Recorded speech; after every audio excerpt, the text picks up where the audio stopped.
Welcome back, everybody. This is My Favorite DJ, the podcast. First thing on the agenda today is to give Alexia Domini a shout out.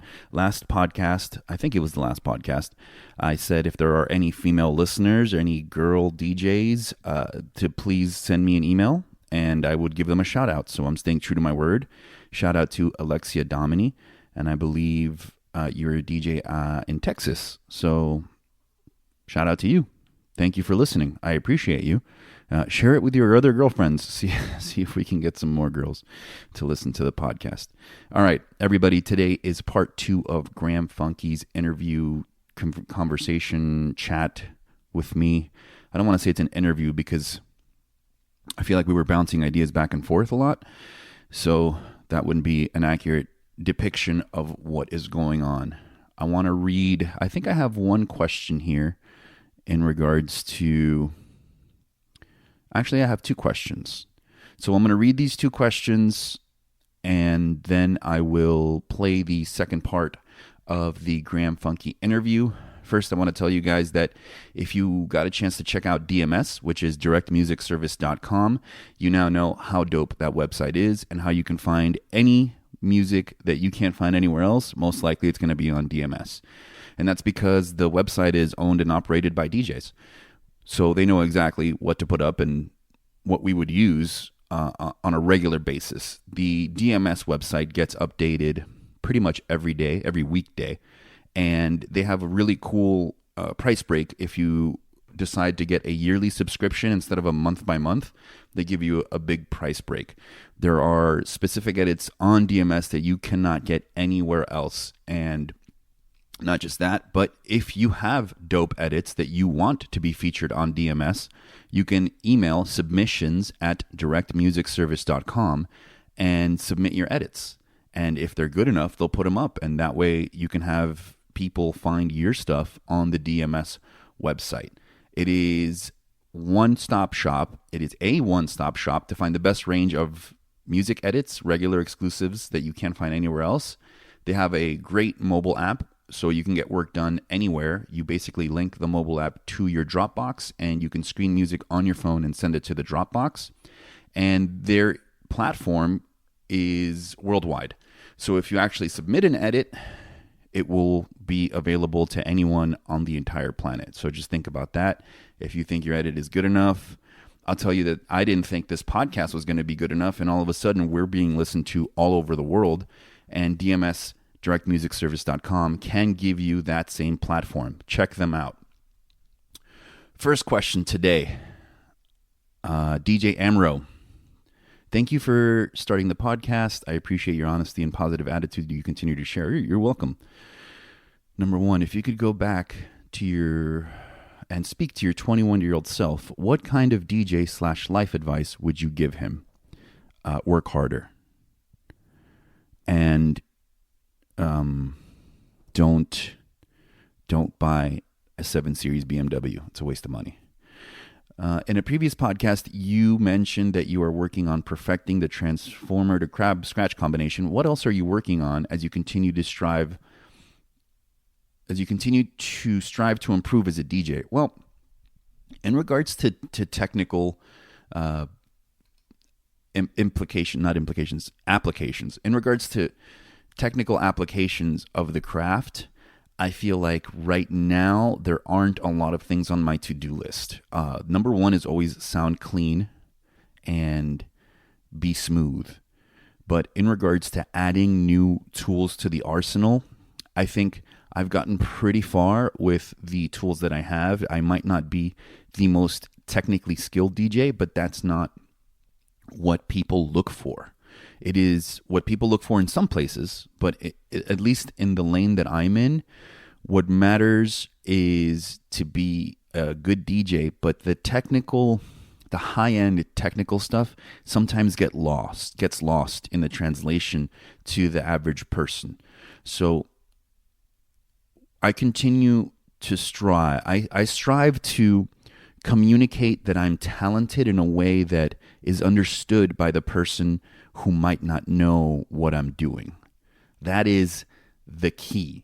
The key is to impress fellow DJs because it's like, oh, that's dope. That's hard to do. I understand the amount of time it takes to practice and master that technique. Then at the same time, entertain and impress the person that has no idea what I'm doing and have them say, wow, that sounds so cool, or that looks hard.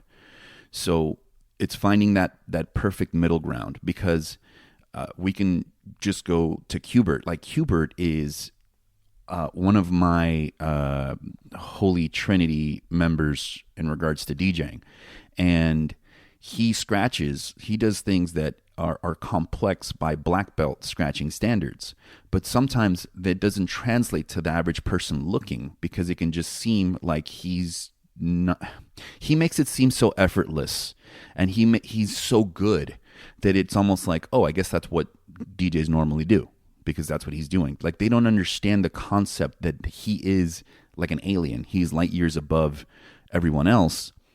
So what I try to do is find a point where I can explain to the average person and to the DJ, I'm good. By the way, DJ Amaro got in a bunch of questions, and they're all very good, so I'm going to read all of them. Have you thought about having someone from nightlife or someone who runs a booking agency on the show as an interview? Yes, I have. That would be an interesting discussion, as long as there's no conflict of interest, play on words. With the combination of your experience and their experience, that discussion would be a great part 2 to the Money Podcast. Yes, so I can already tell you what they're going to say. A lot of it has already been, I guess, depicted on the podcast by me, but I understand that people want to hear it from the horse's mouth, and I will eventually have that on the podcast. That's my promise to you. Finally, also, have you thought about starting a Patreon or a drip campaign to raise money for the podcast? I know there are costs involved, as I do my own podcast, and I bet many people would donate to help you keep it going. I know I would. Well, that's very kind of you, but I don't want to start a Patreon or a drip. I think I have enough things going on as it is, and I share this knowledge because I like to give back. And there is a Bitcoin address at the bottom of every podcast information, and if anyone is invested in cryptocurrency, they can send me some of that. I prefer that donation over anything else, and if you don't have that, that's cool.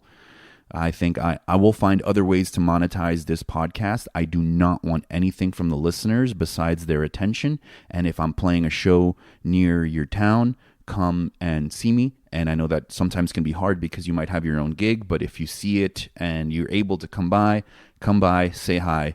That's what I want. Like a picture on Instagram, leave me a comment. That's the payment that I want in return. That's all. I just appreciate the listeners enough to know that their attention is payment enough, and I would not ask them to, I don't want to set up a pay gate for the information. I don't want to do that. I want to give the information for free, and if anyone wants to donate, like I said, there's a Bitcoin address at the bottom of every blurb or on the podcast app. At the bottom of the summary of the podcast, there's a Bitcoin address. You can send me something there if you have it, and if you don't, that's cool too. I actually made it kind of hard for people to donate for that reason, because I just don't want people to donate. But I thought to myself, I at least want to have something, right? So then I put that Bitcoin address there, and if someone has any crypto, they can send it, and if not, that's cool. So that was the last question, and actually, there's one more. Sean R. Scott. Hey, Conflict. Listen to every podcast, and they have all been very informative. Keep up the good work. Will do, sir. Here are some questions for your podcast. What programs do you use to put together your Instagram videos? So if you're talking about the Instagram videos where I do like little routines, I have a camera set up on a tripod above my DJ setup, and that camera goes into the computer. The computer captures the camera, and also I do a screen capture on the Serato that is on the screen when I'm doing the video. I guess that's pretty self-explanatory, but I do a screen capture on Serato, and then I put the two videos together and sync up the audio. And I feel like as a DJ, you have to be a good designer, video editor, curator of fashion design, whatever, a bunch of stuff. But yeah, that's what I do. It's just Final Cut Pro is where I put it all together. Number 2, after traveling around multiple clubs, I've noticed venues with crazy visual setups, visual screens, different sizes. DJs have their logo. What programs are typically used to create visuals for these custom screens? Final Cut Pro or The other one from the thing you have to rent. They don't let you buy it. I forget what it's called. Or DJs reach out. Yeah, graphic designers would be the way to go, but they're going to charge you an arm and a leg for visuals. So you're almost better off learning Final Cut Pro, or what is this other design thing? God damn it. Now I forgot the name of it. I know it's by, let me just look. I'm going to Google Final Cut Pro versus Final Cut Pro, Adobe. There it is. Adobe Premiere. That's the other one. So you're better off learning one of those and figuring out yourself. Or if you have the bankroll, then just go to a visual designer and have them do it. It's not that hard. You could learn. And then number 3, this is the most important part, and then we're going to get into the Graham Funke podcast or a conversation interview meeting. If you had to come up with a list of 5 rules for opening in Las Vegas, what would those rules be? Okay, number 1 would have to do with the equipment. So I would say make sure that obviously you're on the equipment the headliner is going to play on. So if you are playing with a headliner that plays on turntables, then you should be on turntables. Or at the very least, there should be turntables in the middle and CDJs on the outside if that's what you're going to use. So the first rule would, and also make sure that you have the cables ready and everything's ready for the headliner to make a smooth transition when they're ready to go on. So the first thing, and even though it's not the opener's job, it just makes everything a whole lot easier because sometimes the sound tech is not around during switchover. So if the opener just takes 15 seconds to make sure they find the USB cable when they get on, make sure that they're on the right equipment. When they first get there, the sound check will be free, and the opener can ask, hey, what is the headliner playing on today? Are we on the right equipment?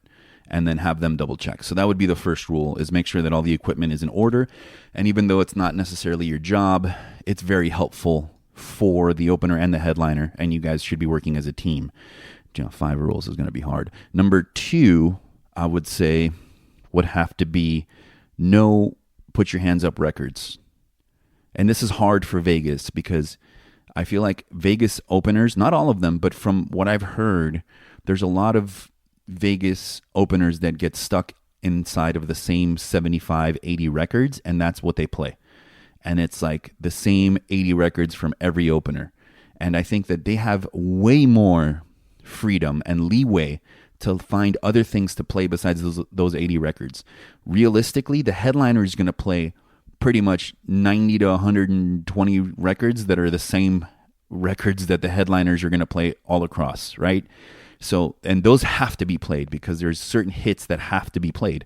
So the opener actually has leeway to go and stretch the borders of the music that gets played that night a little bit more than the headliner does, and I feel like they should.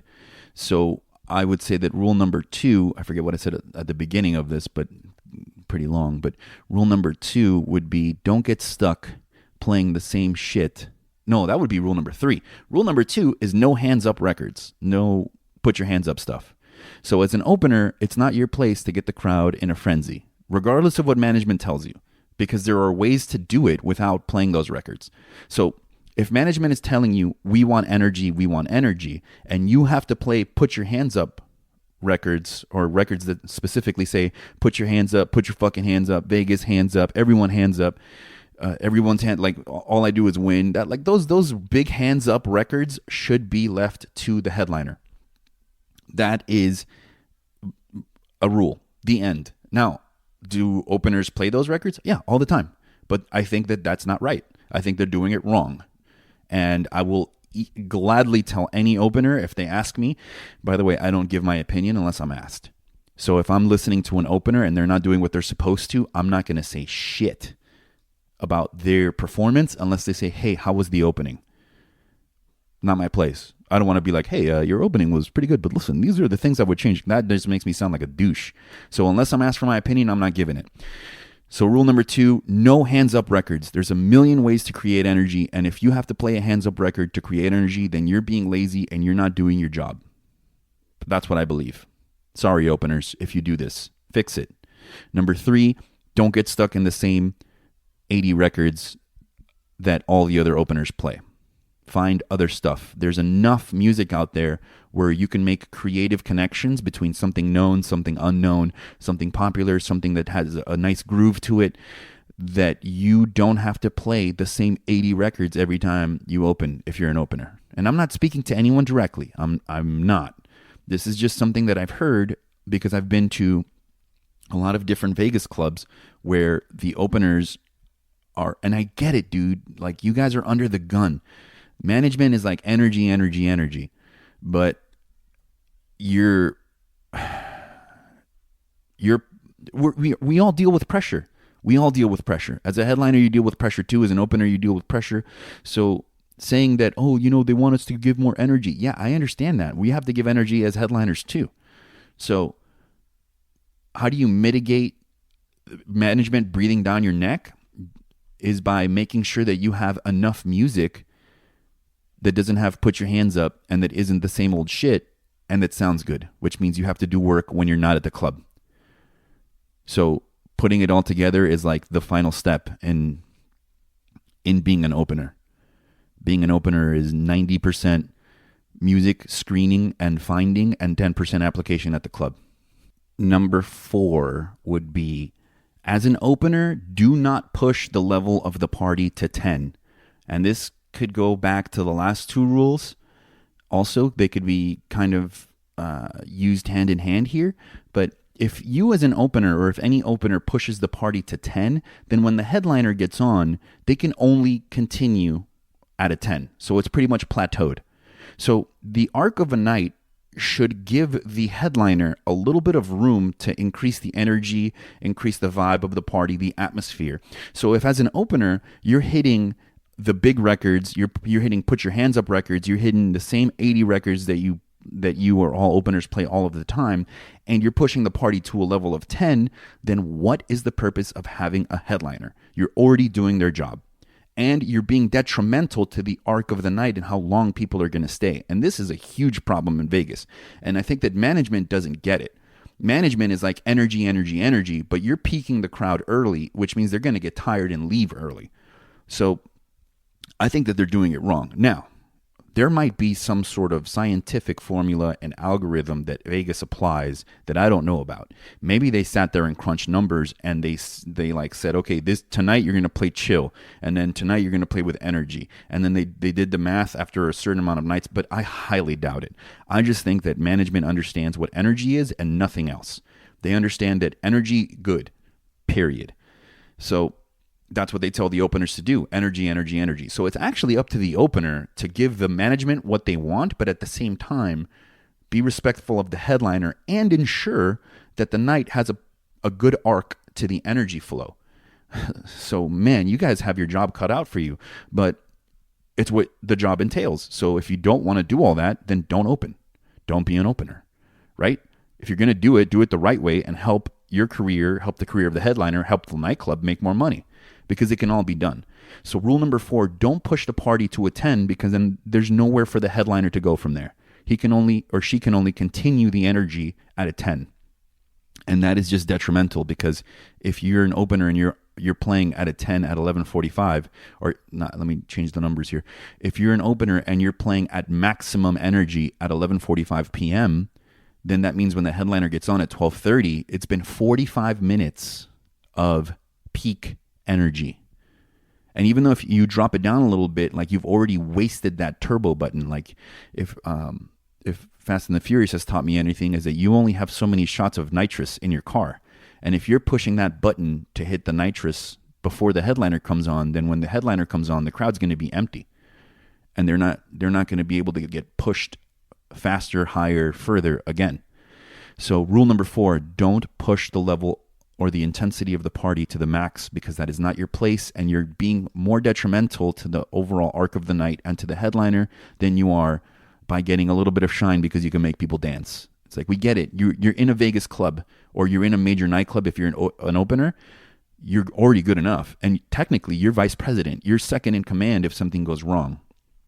You're on deck to take over if something happens.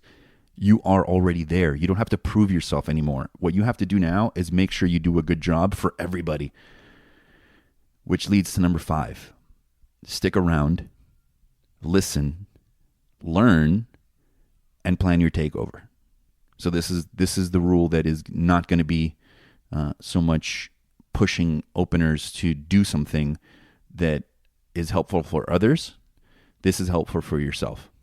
So if you stick around and the headliner gets sick, like let's say that you have, it's a bummer. I know it's a bummer. 3 hours. Like if you get off at 12:30, you get back on at 3:30, or if you get off at midnight and you have to get back on at 2:30, like you stick around for 3 hours doing nothing. I know it's a bummer, but if something goes wrong, the headliner computer crashes, somebody spills a drink, the headliner gets sick, there's an emergency and they have to leave, you're on deck, and that is your chance. That is your chance to shine, and that is your chance to prove that you deserve to be in that headlining spot, right? So stick around, listen to what the headliner does, interpret how they see the dance floor. Maybe they have a different vision of how the night should go than you do, and then maybe it's better or maybe it's worse, but you should think about their vision of the night also, because they're headlining for a reason. And whether or not it's good, that's up to you to decide. And if it's not good, then you know not to do that when you get your headlining chance. So that would be listen and learn. And you can only do that if you stick around and you're not getting trashed, or if you're not going to go bounce around to a bunch of other clubs. And then finally, plan your takeover. Every time you hear a headliner play, think of all the things that you would do better. And then think of all the things that they do better and try to make yourself better than that. So those would be my 5 rules. Wow, kind of went in on that one. But thank you, Sean R. Scott. So I'm going to repeat the rules here. Number 1, the equipment should be right and ready to transition. If there's a CDJ, have a USB in it with a song ready. Be like, hey, I have the USB ready to go if you want to transition with that, or we can roll out, or you can, here's the mic. Make it easy. Number 2, do not play hands up records. Number 3, don't play the same 80 records all the time. And another way of saying that same rule would be try to expand the limits of what you're allowed to play. And if management comes up to you and goes, hey man, what is this shit you're playing? Then you know you've gone a little too far. But it's better to find out what the limits are than play inside of the same box all the time, in my opinion.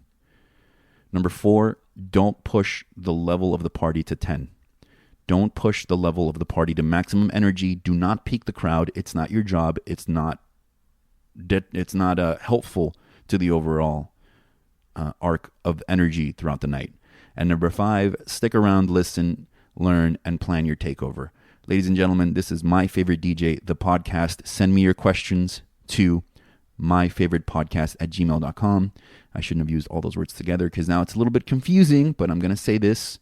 If you have questions, I would love to answer them, and I can be reached at myfavoritepodcast@gmail.com.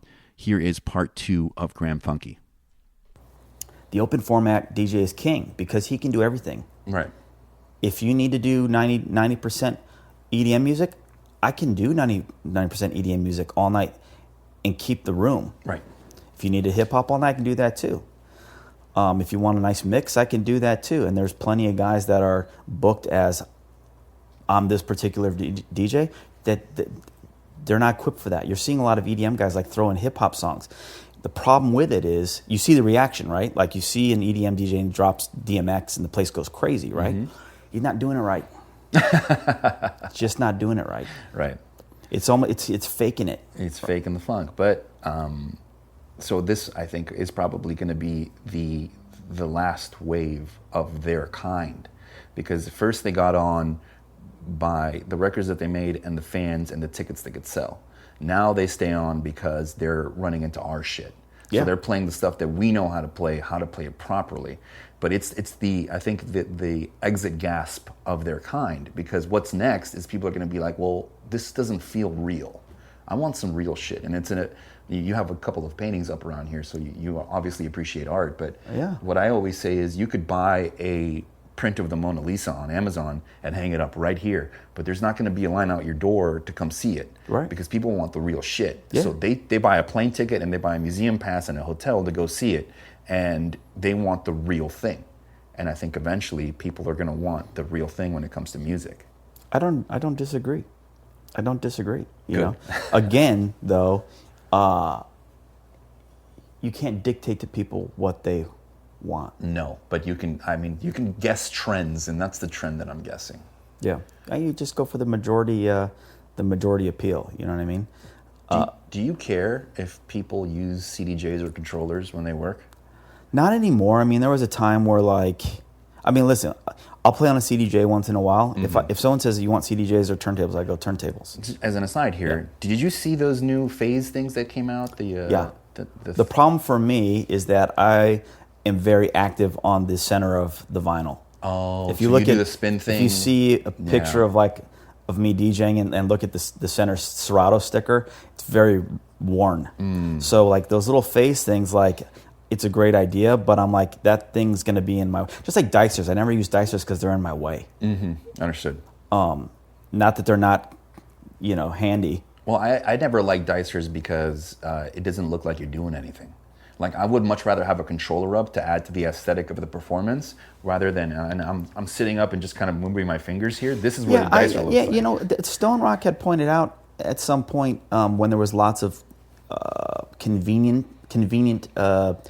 tools, whether it be the dicer or, people not wearing headphones. He's like, people already think your job is so easy. Why do you want to look even easier? Why do you want to clarify the misconception that it's easy? No headphones, staring at a computer like you're playing Guitar Hero, it's not that. So while I like the advance in technology and getting rid of the items that can be roadblock. No, I don't want to say roadblocks, but speed bumps in your set, meaning like my needle's not working correctly, it's not reading the vinyl, like all these things that are can be beneficial to let's get rid of the variables.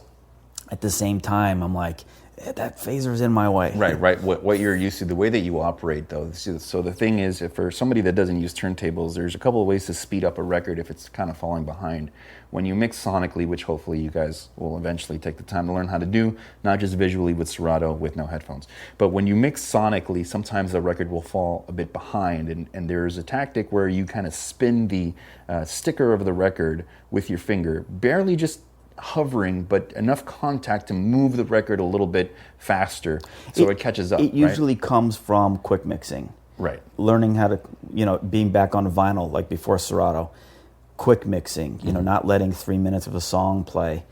I mean, half the time when I'm DJing, and you as well, we're mixing just hooks. I mean, like the 8-bar hook starts and I'm already mixing the next song. Yeah, you're loaded up the second that chorus comes in. You're loaded up with the next one. So sometimes you just need a little manual assistance. Yes, you don't have the time to actually hit the pitch and move forward. So this is kind of technical, but so back in the day, when you actually work with vinyl, if you manipulated it too abruptly or harshly, too quickly, there would be a chipmunk sound effect and it would fall out of sync and it would just be terrible. So you learn to be very delicate.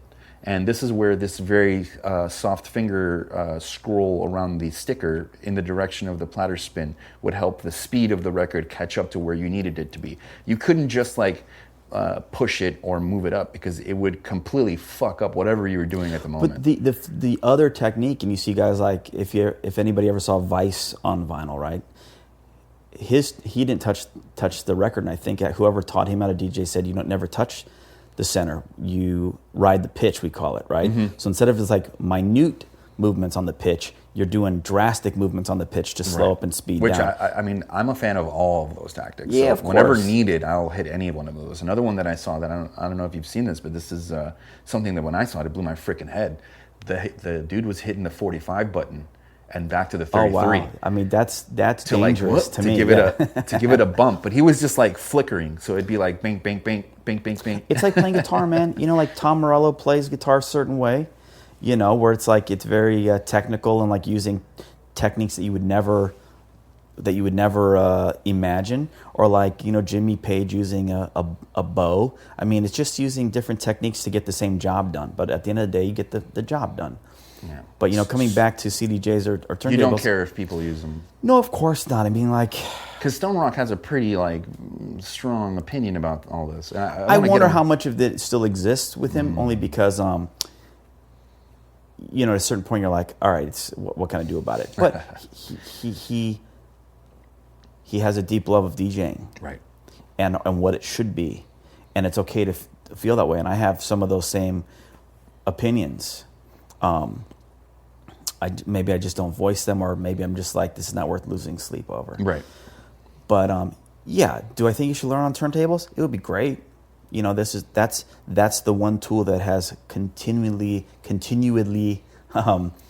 existed in DJing. But there's a lot of and for good reason, I think. And I think that no matter how far away we stray from the acoustic guitar, it's still around. And there's a million different ways to quote unquote play the guitar and play different things, but that thing is still there. Yeah, and I think turntables are that. But there's a lot of turntables not infallible. You know, right. The CDJs stay on. Like if I lock in a mix, chances are it's staying there. Where turntables, like, it falls off, man. You might like. So you mean you have to do a little bit extra work? Yeah, do a little bit extra work. So when I'm on CDJs, which some places I do it, they're too dainty for my taste. You know, like there's nowhere to put my hands. I'm always like you're kind of like coddling it. As with turntables, you just get on and do the thing, right? Right. And that's why I think that's why I like turntables. Like, you get in there, they're rugged. I mean, I've had the same turntables for 20 years now, you know, like the same set. Have you ever done any work to them, or are they still? This one over here in the corner, never had any work done. The battle axes, like, yeah, you have to like do a little bit of work on them. All right, so that goes out to anybody that doesn't have turntables, can't afford turntables, might have a controller or CDJs. It's not a problem to work on these things. Industry standards at this point are turntables and CDJs. Well, let me just say this. If that's what you're going to use, learn how to use it. And be good at it. Yeah, be good at it. Don't get a controller because it's the easiest way to do it, and then I think suck. Sometimes it might be. Sorry, you were going somewhere harsh with that, but right. No, I'm just saying, like, if you're gonna like haul in this thing that's gonna sit on top of the turntables, right? And like it looks like that you're flying the Enterprise, USS Enterprise. Be good on it. Right, I agree. If you're gonna have the Flying V guitar, right? Randy Rhoads Flying V guitar, and then you step out there, I'm just expecting you to shred, right? You know, not pick your way. Especially with all the abilities that are the enhancements that are available to you. Yeah, man. Via those controllers. They do everything for you. Right. So, a couple of things about a controller. If there's ever a day where controllers become standard in nightclubs, that's the day when me and you are done. Because I don't even know how to use it, honestly. Not because of that. Specifically because that's the day that clubs decide that it's worth it to go the cheap labor route. Because a controller inside of a nightclub doesn't make any business sense, simply because if one drink is the kryptonite of the entire nightclub, whereas one no drink, doubt, one drink. How many times have you seen that? One drink and a turntable, you can keep going. Yeah. 2 drinks on 2 turntables or CDJs, you can keep going in turno mode. 1 drink on the mixer, you might, back and forth depending on which one you have. But if the club decides that its go-to equipment is a controller, that is bad news for us. Even the Titanic got sunk by an iceberg, man. You know what I'm saying? Like, doesn't matter how advanced they make those things. There's kryptonite there. Yeah. So, what would you have for advice for anyone that eventually wants to do what you've done or more? And this is something people say, I wish someday I can get to half of what you have. I'm like, don't wish for half, wish for double, dude. Like, sure. Get up there. Like, what would you give? And not just in the DJ world, because I feel like I consider you human first, and this is something that people give me. Half man, half amazing. Half man, half amazing.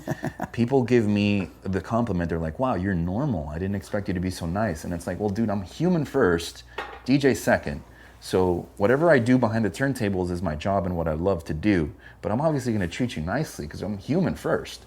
So from a human and potentially a DJ perspective, like, what if you had anything to tell somebody that is thinking about venturing on the long endeavor that you've been on? The wrong endeavor? The long endeavor. The long. Well, looking back, hindsight being 20/20. Right. I feel like at this point, an important thing that someone who wants to get into DJing has to think about is manage your goals. I've been to so many cities, and I'm always cool. I've talked to many DJs. Sometimes completely inebriated. I mean, ask Jersey about how many times we sat in the kitchen of Rhino in Chicago, where I'm just hammered, giving him advice for better or for worse. Or the homie As Is, like As Is, who's in LA now. He used to be the resident at Wet in San Jose, and we would chop it up afterwards. And As Is has a fantastic Instagram profile. yeah, he's great, man. Yeah. He's a fun DJ. I mean, he DJ'd my brother's. My brother Evan wanted to get married. He's like, who do we get? And I go, I mean, As Is your dude. He's just well rounded. Yep. And cool. But anyways, I'm happy to talk to many DJs about it if you have questions about it, but nowadays, because of the way things are, you need to manage your goals. And managing your goals means, are you doing this for money?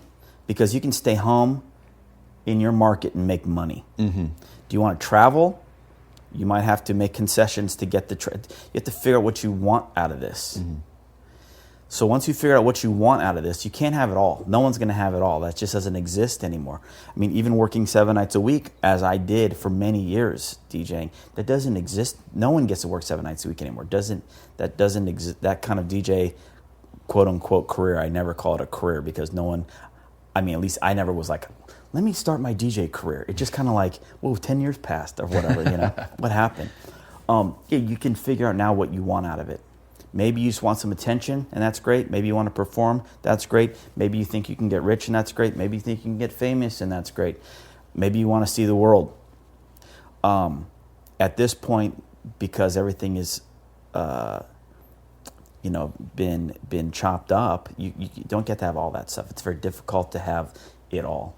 So you figure out what you want. There's guys that work their markets and kill it in their markets and have a great living and never have to jump on an airplane except when they want to. And there's guys that want to get to Europe and Asia. Maybe they make no money, but they are seeing the world for free, right? There's a very small handful of people who get to go do that stuff and make money, have a living, go see different parts of the world, be the center of attention, It's important to figure out what And that last person want. that you cataloged specifically would be the person, in my opinion, with the most amount of talent and the hardest work ethic. Oh yeah, that doesn't change. Don't get it twisted. It's a full-time job. Right. No, you have to figure out how to manage your time as well. But it's a full-time job, and there's other things you have to do now. Unfortunately, I came from a time where you build a name and you can live off the name. Nowadays, you can make a hit song. It's just that easy, but it's not that easy, right? Right. People make 100 songs and maybe not make it, and have a push and have money and have the right publishing guy and have the right manager, and still nothing happens, right? There's no rule book for this one. That's why it's important to figure out what you want and then focus on that. I'm waiting for the great producer who's also the great DJ. And maybe there's some guys who think that's them, but that's not my opinion, I'm waiting for the guy who kills it on all fronts, who's talented, gets his recognition, and the production's dope, Hopefully, one day. Maybe I'll be done by then. I don't think that reality show is going to ever exist. But I think you have achieved all of the points that you mentioned throughout your career. And I know that it's because you have been a great human, a hard worker, and you see the moves above the chessboard way before anyone else does. I think if there was a Mount Rushmore of open format DJs, if you can include more than, how many are on Mount Rushmore? 4 or 5? There's 4 guys. 4? Potentially I would say, I would make it maybe 5. You and Stone would have to go up on it because you guys kind of unlocked doors that didn't exist. Like you were in the dark with keys and you made things happen that should not have been available. Well, we just tried to, first off, I fancy ourselves creative, and educated and worldly, and we have interests beyond DJing. There was a time when DJing was just shoes. Like, what are you into? Into shoes. I'm like, it's very interesting. But I've just never been like that. So Stone and I, and again, it's not like we sat down like, how do we do something crazy or whatever, right? It was organic to our personalities and our interests that we start to apply strategies that weren't necessarily being applied to in nightlife, right? How do we express our personalities beyond? If you hire us, you're going to get our DJ skills, but what can you do to start expressing your personality? I think it's a big part of DJing, especially now, as the personality goes a long way, right? So doing these calendars that we had done, or like doing brass belt buckles, or I mean, when we did the New Era hats, I mean, no one had done 5950s. You couldn't even get into account with 5950. Right. So I didn't even know that this was like a thing, but apparently it's like a huge deal to have New Era make a hat with your shit on it. Especially if you're talking about, 10 years ago. Right. Because they have the accounts. They don't need captains of industry. They have NFL. Do you guys still get checks for those, or? Yeah, that's the crazy thing. This is what blows my mind. Who's still buying these things? I mean, they're dope. Don't get me wrong. So here's what I think. Looking from the outside in regards to the formula that you've put together, this probably would be helpful for people. The base, the foundation of which the house of the captains, which includes the wing of Stone and the wing of Graham, the foundation is being good DJs. Like, without that foundation, none of the other shit will hold up. So that just goes to if you're looking for one thing that you need to make it in any, I think, artistry, it's to be really good at the craft, because you guys built the personality on top of that foundation, and you made a very interesting house. But without that foundation, the house is not standing.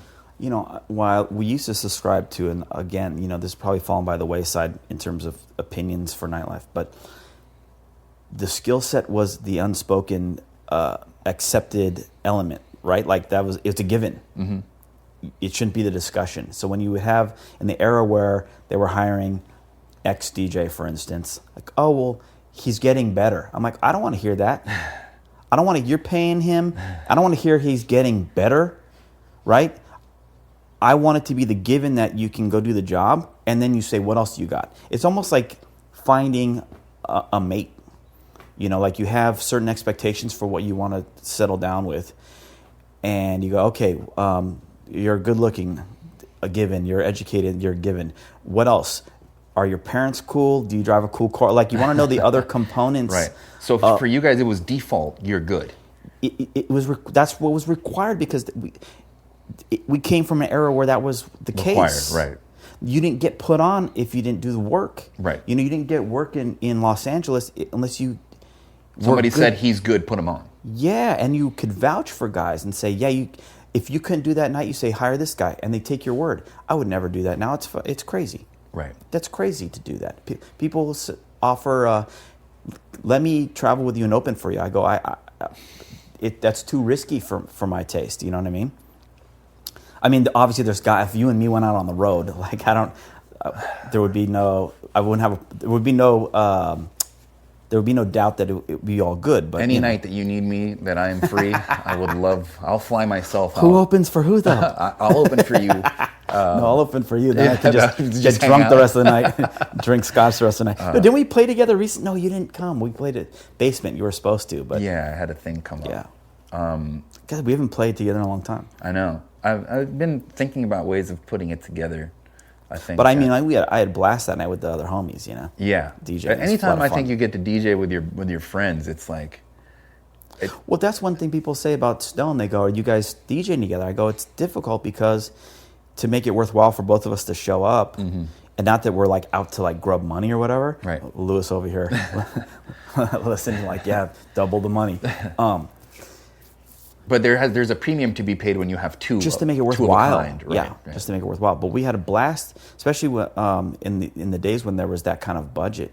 Right. Well, there still kind of is, but it's not going to be every month, right? No, of course not. And like we did some dates last year that were a blast. I mean, we had a good time. When you get to travel with a buddy, man, that is just the best. It's great. You did Crespo, right? Yeah, with the Real DJing tour, we did. I made Lewis put this thing together. He was like, he's kind of mad about it. He's like, you know how hard the logistics was for this shit? Yeah, of course. It's it's very difficult. But it's definitely fun. And I do gigs with Joe also. I did Minnesota with Joe. Of course. Dude, when you get to share a hotel with somebody, go to dinner with somebody, because the hard fact about traveling is that you're on your own.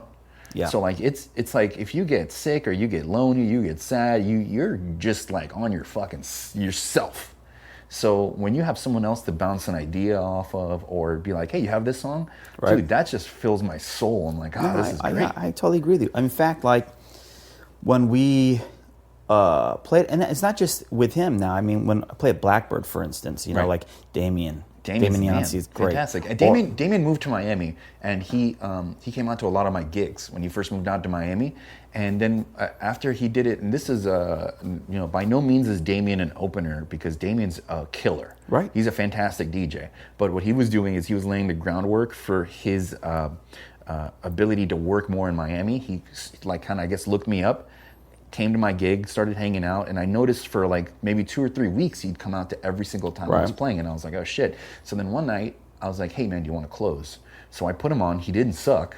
So I was like, he doesn't suck. He doesn't suck. Yeah. So I said, yo, come play with me at Mokai. Yeah. So then I put him on at Mokai, and all it was 3 weeks of work, and he kind of like set the ground level for his rocket ship in Miami. And now obviously he does everything by himself, because he's a well-respected dude in a market that he has paid dues in at this point. And to my point, when I would play there,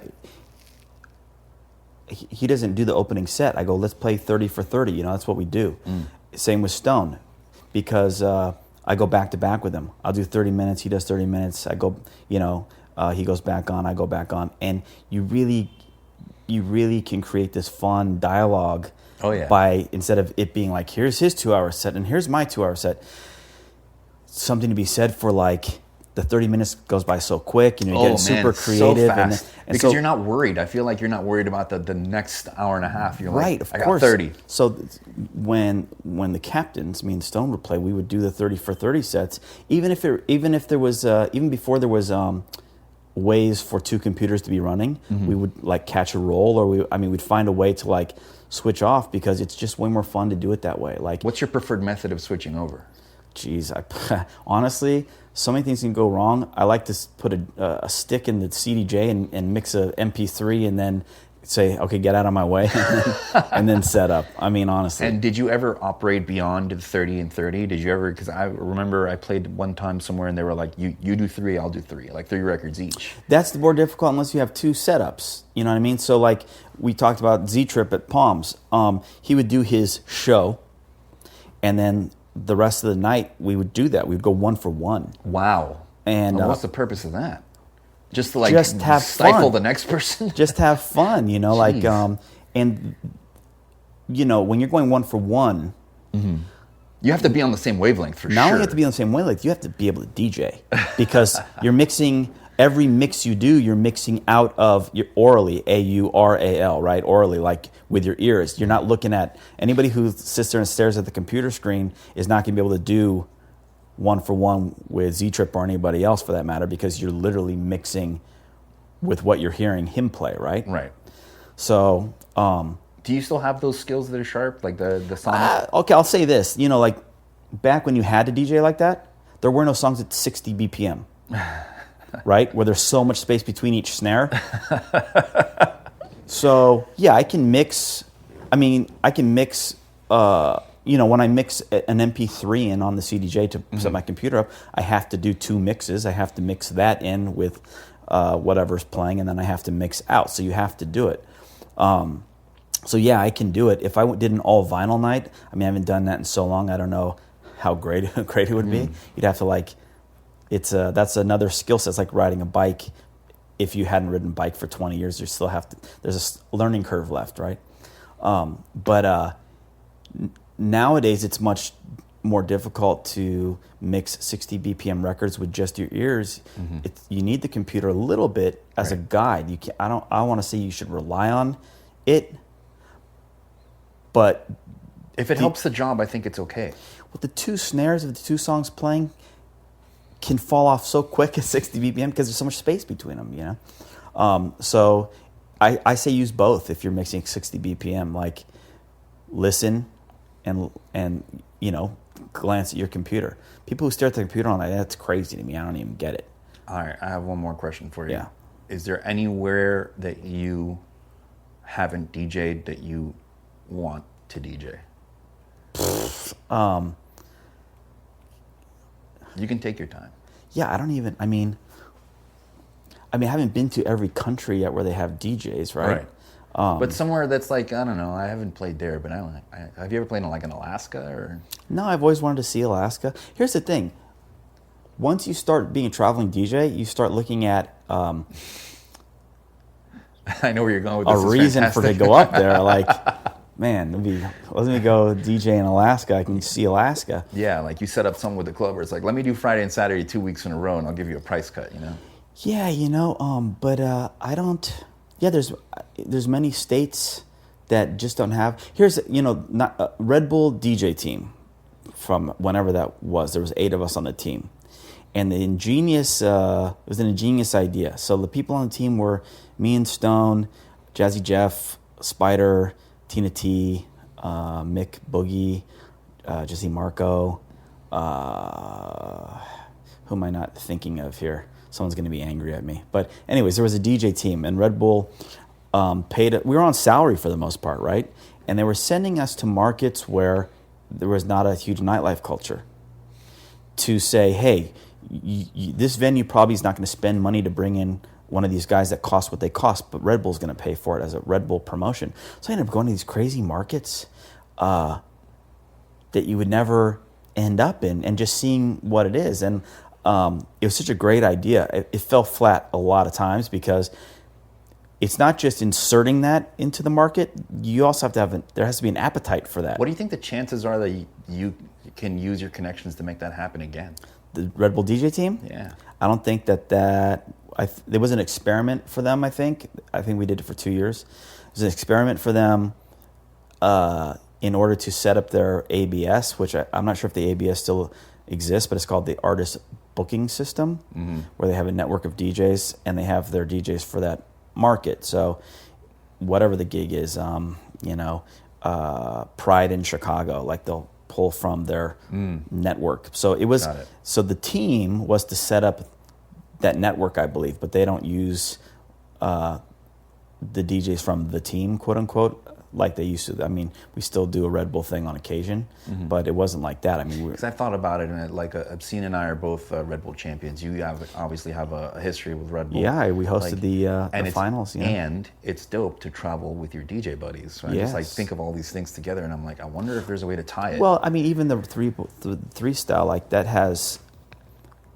it's evolved. It started in one place and it's evolved into something different. They worked out their kinks, right? I think they have it down to what they want it to be.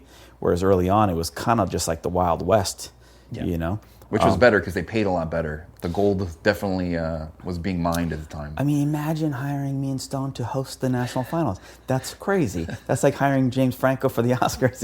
It's so nuts. You got 2 guys that are like, God, I don't even know what adjective to use to describe us. And we had a blast. You were there. I was there. I competed that year. Yeah, that's fantastic. Yeah, we had a blast. We worked. I loved watching you operate that night because you could tell that they were paying you a hefty check because you were not frazzled, but you were definitely on your game. Because I would ask you a question and you'd be reading note cards and you'd be like, "Huh? What? Yeah, okay," and then just like kind of back to like, well, you didn't want to mess it up. With my thespian background, I wanted to like hit my marks and get and nail my lines. Right. Where Stone was like reading his cards like yada yada yada, like literally saying that like here, yeah, you got 15 minutes, yada yada yada, I'm like, yeah, that's one way to do it. That's one way to do it. Fantastic. Okay, well, if anyone from Red Bull hears this, let's put the Red Bull team back together. Man, wouldn't it be it would be a lot of fun. Not only that, but we could do it the right way because we know every single place in this country where we can party and where it would make an impact. What are your social media handles that you would want to give out for people to follow you? Well, I keep them consistent. Graham Funke, that's Graham as in graham cracker, Funke with an E, so GRAHAMFUNKE. That's for Twitter, that's for Instagram. I was way ahead of the curve in terms of like not assigning any value to my Facebook page. Like it's literally like it's just like shut down a long time ago. It exists, but I was just like, you know what? There's nothing of interest on here for me. But you can go to SoundCloud, and that's /the Caps, THECAPTS, and that has the mixes that me and Stone did. Have you guys ever thought about going to Mixcloud? I think we have some stuff up on Mixcloud, but we're one of the few people who have not, knock on wood, been flagged by SoundCloud.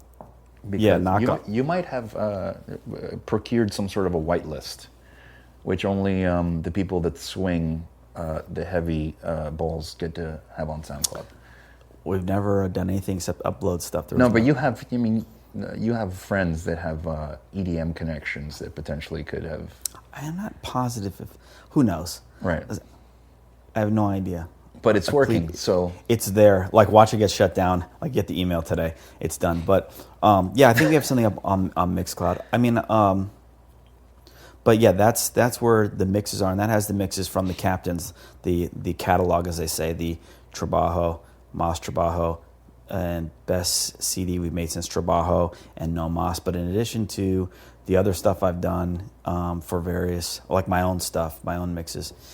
Including but not limited to the one that Lewis made me do last January. That would be the which I heard. I liked it. I use it as a workout motivator. Well, maybe we can link that on the podcast. That's the most recent one. Oh, dude, can I put it on? Yeah. Fantastic. Of course. All right. But it has other stuff. It's got some disco mixes and some stuff I did for Insomniac, some stuff I did for DMS. Has others. It's got diverse stuff up there. And this is where exactly again? That's soundcloud.com/thecaps. I think it's /, isn't it? Or /. /, whatever the punctuation is. Yeah. The caps. Yeah. Cool. That's up there. Anything else you got? No, I mean, I can wax poetic. I know. I can pontificate on DJing for hours and hours and hours. Sometimes I wonder if we get too heady or too technical or too esoteric in the conversations, and maybe you're not giving them the juicy. Well, because that can't be given. Yeah, that has to be felt. No, I agree with you. You can't put into words what happiness is. You can just say kind of close to what it is. And that's definitely what I feel when I get to do whatever the hell I want all the time. Yeah. That's happiness.